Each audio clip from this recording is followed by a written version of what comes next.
जय जिजाऊ जय शिवराय मित्रांनो. 12 जानेवारी राष्ट्रमाता राजमाता माँसाहेब जिजाऊंच्या जन्मोत्सवानिमित्त त्यांच्या जीवन कार्यावर आधारित ही प्रश्नमंजुषा आपल्यासाठी घेऊन आलोय. या प्रश्नमंजुषेचा पहिला प्रश्न आहे, राजमाता जिजाऊंचा जन्म कधी झाला? आणि याचे उत्तर आहे 12 जानेवारी 1598. दुसरा प्रश्न, राजमाता जिजाऊंचा जन्म कोठे झाला? आणि याचे उत्तर आहे सिंदखेड राजा, म्हणजेच आजच्या विदर्भातील बुलढाणा जिल्ह्यातील सिंदखेड राजा हे राजमाता जिजाऊंचे जन्मस्थान आहे. पुढचा प्रश्न, राजमाता जिजाऊंच्या आईचे नाव काय होते? आणि त्याचे उत्तर आहे म्हाळसाबाई, ज्या गिरजाबाई या नावाने सुद्धा परिचित होत्या. चौथा प्रश्न आहे, राजमाता जिजाऊंच्या वडिलांचे नाव काय होते? आणि याचे उत्तर आहे लखुजीराव जाधव, जे जाधव घराण्याचे अतिशय मातब्बर असे सरदार होते. पाचवा प्रश्न, लखुजीराव जाधव कोणत्या सत्तेकडे नोकरीला होते? आणि याचे उत्तर आहे निजामशाही. तत्काळात मराठा घराण्यातील जे विविध मातब्बर सरदार होऊन गेले त्यातील बहुतांश सरदार हे निजामशाहीकडेच नोकरीला होते. त्यापैकीच लखुजीराव जाधव हे नाव अग्रेसर होते. पुढचा प्रश्न, राजमाता जिजाऊंच्या भावाचे नाव काय होते? आणि याचे उत्तर आहे दत्ताजी, अचलोजी, रघुजी आणि महादूजी, म्हणजेच राजमाता जिजाऊंना एकूण 4 भावंडे होती. पुढचा प्रश्न आहे, राजमाता जिजाऊंचे जाधव घराणे कोणाचे वंशज होते? आणि याचे उत्तर आहे देवगिरीचे यादव. म्हणजेच मित्रांनो, ज्या यादव राजांनी मध्ययुगात देवगिरीसारखा अतिशय अजिंक्य आणि मजबूत असा किल्ला बांधला, त्याच यादवांचे हे सिंदखेडचे जाधव हे वंशज होते. पुढचा प्रश्न, 1611च्या आसपास राजमाता जिजाऊंचा विवाह कोणासोबत संपन्न झाला? आणि त्याचे उत्तर आहे शहाजीराजे भोसले. या विवाहानंतर सिंदखेडचे जाधव घराणे हे भोसले घराण्याशी त्यांचे वैवाहिक संबंध प्रस्थापित झाले. पुढचा प्रश्न, राजमाता जिजाऊ व शहाजीराजे यांचा विवाह कोठे पार पडला? आणि याचे उत्तर आहे दौलताबाद परिसर. म्हणजे दौलताबादचा किल्ला हा निजामशाहीचा राजधानीचा किल्ला होता. त्याच परिसरामध्ये आणि निजामशाहीकडेच या दोन्ही घराण्याचे सरदार हे नोकरीला असल्याने त्याच किल्ल्याच्या परिसरात 1611ला राजमाता जिजाऊ व शहाजी महाराज यांचा विवाह पार पडला. पुढचा प्रश्न, शहाजीराजे भोसले यांचे मूळ गाव कोणते होते? आणि याचे उत्तर आहे वेरूळ. दौलताबाद परिसरापासून अतिशय हाकेच्या अंतरावर असणारे वेरूळ हेच शहाजीराजे यांचे मूळ गाव होते. पुढचा प्रश्न, राजमाता जिजाऊंच्या सासऱ्याचे नाव काय होते? आणि याचे उत्तर आहे मालोजीराजे भोसले, जे वेरूळ या गावाचे तत्काळात पाटील होते. आणि त्या अर्थाने राजमाता जिजाऊंचे सिंदखेड राजा हे माहेर ठरते, तर वेरूळ हे त्यांचे सासर होते. पुढचा प्रश्न, राजमाता जिजाऊ व शहाजीराजे यांच्या थोरल्या मुलाचे नाव काय होते? आणि याचे उत्तर आहे संभाजीराजे. 1624मध्ये राजमाता जिजाऊ व शहाजीराजे यांना जो थोरला मुलगा झाला त्याचे नाव त्यांनी संभाजीराजे असे ठेवले.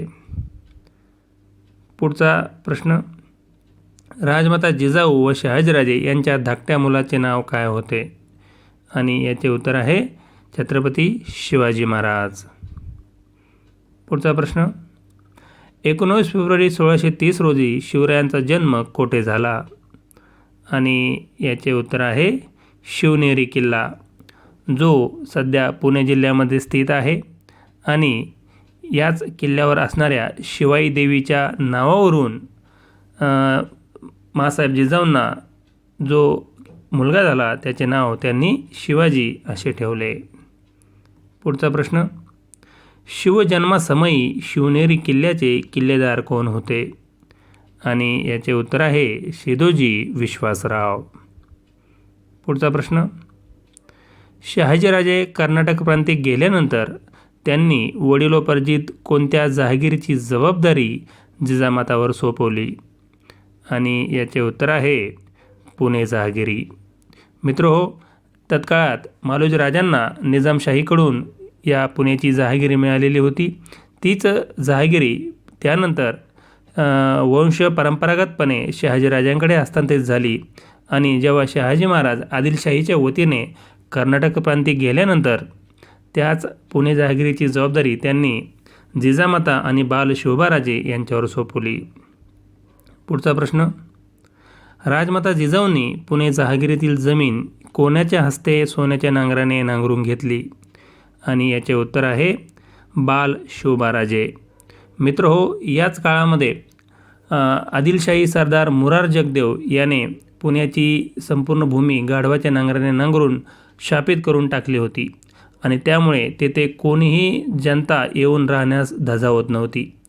परिणामी ती जमीन आणि पुण्याचा भाग हा ओसाड झालेला होता आणि तीच शापित भूमी राजमाता जिजाऊंनी तेथे आल्यानंतर आपल्या बालशोभांच्या हस्ते सोन्याच्या नांगराने नांगरून घेतली आणि तेथे मोठी वसाहत परत निर्माण केली आणि पुण्याची आणि पुणे जहागिरीची पुनर्स्थापना केली. पुढचा प्रश्न, राजमाता जिजाऊंनी शिवरायांमार्फत पुणे जहागिरीतील कोणत्या भागात स्वराज्य कार्याला सुरुवात केली? आणि याचे उत्तर आहे मावळ प्रांत. तत्काळात पुण्याच्या पश्चिमेला ज्या विविध दऱ्याखोऱ्या आणि सह्याद्रीच्या रांगा होत्या त्या भागामध्ये हा मावळ प्रांत वसलेला होता आणि एकूण 12 मावळखोरी तत्काळात प्रचलित होती. याच डोंगरदऱ्यात वसलेल्या मावळ प्रांतातूनच माँसाहेब जिजाऊंनी शिवरायांना आपल्या स्वराज्य कार्याला सुरुवात करायला लावली. पुढचा प्रश्न, राजमाता जिजाऊंच्या साक्षीने शिवरायांनी मावळ भागातील कोणत्या किल्ल्याला स्वराज्याच्या पहिल्या राजधानीचा मान दिला? आणि याचे उत्तर आहे राजगड किल्ला, जो मुरुंबदेवचा डोंगर या नावाने सुद्धा ओळखला जात होता. 1645-46च्या दरम्यान शिवरायांनी हा राजगड किल्ला आदिलशाही सत्तेकडून जिंकून घेतला आणि त्याला स्वराज्याचा पहिला राजधानीचा मान दिला. पुढचा प्रश्न, राजमाता जिजाऊंनी शिवरायांमार्फत कोणत्या गावच्या पाटलाला चौरंग करण्याची शिक्षा सुनावली? आणि याचे उत्तर आहे रांजे गावच्या पाटलाला. मित्रहो, 1646मध्ये जेव्हा स्वराज्य कार्य सुरुवात झाली तेव्हा या रांजे गावच्या पाटलाने त्या गावातील एका महिलेशी बदअमल केला होता आणि त्यामुळेच राजमाता जिजाऊंनी अतिशय कठोर असे न्यायदान शिवरायांमार्फत करून घेतले आणि या रांजे गावच्या पाटलाला त्याचे हात आणि पाय कापून टाकण्याची म्हणजे चौरंग करण्याची शिक्षा सुनावण्यात आली. पुढचा प्रश्न, शिवरायांच्या प्रथम पत्नी येसूबाईंचे निधन झाल्याने त्यांच्या कोणत्या पुत्राची जडणघडण राजमाता जिजाऊंनी केली? आणि याचे उत्तर आहे संभाजी महाराज. 14 मे 1657 रोजी शिवाजी महाराज आणि येसूबाई यांना जे प्रथम अपत्य प्राप्त झाले ते अपत्य म्हणजेच संभाजी महाराज होते आणि अवघ्या संभाजी महाराज हे 2 वर्षाचे असताना येसूबाईंचे अकस्मात निधन झाले आणि त्यामुळे बाल शंभूराजांची संपूर्ण जबाबदारी ही त्यांच्या आजी म्हणजेच राजमाता जिजाऊंवर येऊन पडली आणि त्यांनीसुद्धा जसे शोभांना घडवलं तसंच बाल शंभूराजांनाही घडवलं आणि शंभूराजांचीही अतिशय मोठी जडणघडण त्यांनी या काळामध्ये केली. पुढचा प्रश्न, शिवराय कोणाच्या वेढ्यात असताना राजमाता जिजाऊंनी लढण्याची तयारी दर्शवली होती? आणि याचे उत्तर आहे सिद्दी जोहर. 1660मध्ये जेव्हा महाराज पन्हाळगडाच्या वेढ्यात अडकलेले होते आणि सिद्दी जोहरने अतिशय कडक असा पहारा आणि वेढा महाराजांना दिला होता तेव्हा त्या वेढ्यातून सुटका होण्यासाठी जिजाऊंनी आपल्या हाती तलवार घेऊन तो वेढा उठवण्याचीही तयारी त्या काळात दर्शवलेली होती. पुढचा प्रश्न, शिवरायांनी राजमाता जिजाऊंचा कोठे तुलादान विधी केल्याचा उल्लेख आढळतो? आणि याचे उत्तर आहे महाबळेश्वर. पुढचा प्रश्न, राजमाता जिजाऊंचे पती शहाजी महाराजांचे निधन कोठे झाले? आणि याचे उत्तर आहे होदेगिरे, जे ठिकाण आज कर्नाटक प्रांतामध्ये आहे. आणि 1664मध्ये घोड्यावरून पडून शहाजी महाराजांचे या होदेगिरे या ठिकाणी निधन झाले. पुढचा प्रश्न, राजमाता जिजाऊंनी कोणत्या किल्ल्यावर शिवरायांचा राज्याभिषेक पाहण्याचे भाग्य लाभले? आणि याचे उत्तर आहे राजधानी रायगड किल्ला. 6 जून 1674 रोजी छत्रपती शिवाजी महाराजांचा गागाभट्ट यांच्याद्वारे राजधानी रायगड किल्ल्यावर राज्याभिषेक विधी पार पडला. आणि हाच राज्याभिषेक विधी पाहण्याचे आणि आपला पुत्र या स्वराज्याचा अनभिषिक्त सम्राट किंवा छत्रपती झाल्याचे पाहण्याचे भाग्य माँसाहेब जिजाऊंना मिळाले. पुढचा प्रश्न, शिवरायांनी रायगडाच्या पायथ्याच्या कोणत्या गावी राजमाता जिजाऊंच्या वास्तव्यासाठी वाडा बांधून घेतला? आणि याचे उत्तर आहे पाचाड गावी. मित्रहो, या काळात माँसाहेब जिजाऊंची तब्येत ही बरेच खालावत चाललेली होती. त्यामुळे त्यांना राजधानी रायगडावर तेथील हवा ही मानवेसी झाली होती. आणि त्यामुळे त्यांच्या तब्येतीला अनुकूल असा गडाच्या पायथ्याला पाचाड या गावी अनुकूल असा वाडा महाराजांनी बांधून घेतलेला होता.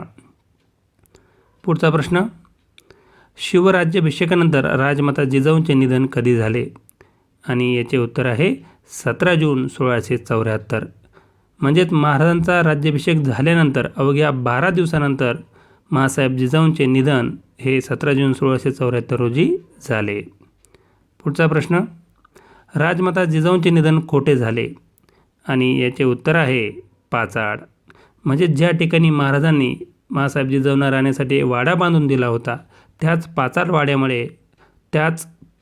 वाड्यामध्ये राजमाता जिजाऊंचे निधन झाले. पुढचा प्रश्न, शहाजीराजांची महाराणी जिजाऊ म्हणजे विजयलक्षणा, यशस्विनी, विजयवर्धिनी अशी जाधवरावांची कन्या आहे, असे जिजाऊंचे वर्णन कोणी केले आहे? आणि त्याचे उत्तर आहे कवी परमानंद. कवी परमानंद यांनी शिवभारत नावाचा एक अस्सल ग्रंथ लिहिला जो समकालीन आहे. शहाजी महाराज आणि शिवरायांच्या बऱ्याचशा घटनेचं वर्णन त्यात त्यांनी केलेलं आहे. अशा या अस्सल आणि समकालीन ग्रंथामध्ये माँसाहेब जिजाऊंचे वरील वर्णन आलेले आहे. पुढचा प्रश्न, जिजाऊ म्हणजे शिवाजी महाराजांची मार्गदर्शक व संरक्षक देवता होय, हे कथन कोणाचे आहे? आणि याचे उत्तर आहे न्यायमूर्ती महादेव गोविंद रानडे. रानडे यांनी the rise of Maratha power हा एक राष्ट्रवादी ग्रंथ लिहिला आणि त्यात त्यांनी माँसाहेब जिजाऊविषयी वरील कथन केलेले आहे. पुढचा प्रश्न, राजमाता जिजाऊंची जयंती दरवर्षी कधी साजरी केली जाते? आणि याचे उत्तर आहे 12 जानेवारी. पुढचा आणि शेवटचा प्रश्न, मराठा सेवा संघातर्फे राजमाता जिजाऊ सृष्टी कोठे उभारण्यात आली आहे? आणि याचे उत्तर आहे मातृतीर्थ सिंदखेड राजा. मित्रहो, दरवर्षी 12 जानेवारी या माँसाहेब जिजाऊ यांच्या जन्मोत्सवानिमित्त या सिंदखेड राजा या जिजाऊ सृष्टीमध्ये लाखोंनी शिवभक्त येतात आणि माँसाहेब जिजाऊंना अभिवादन करतात.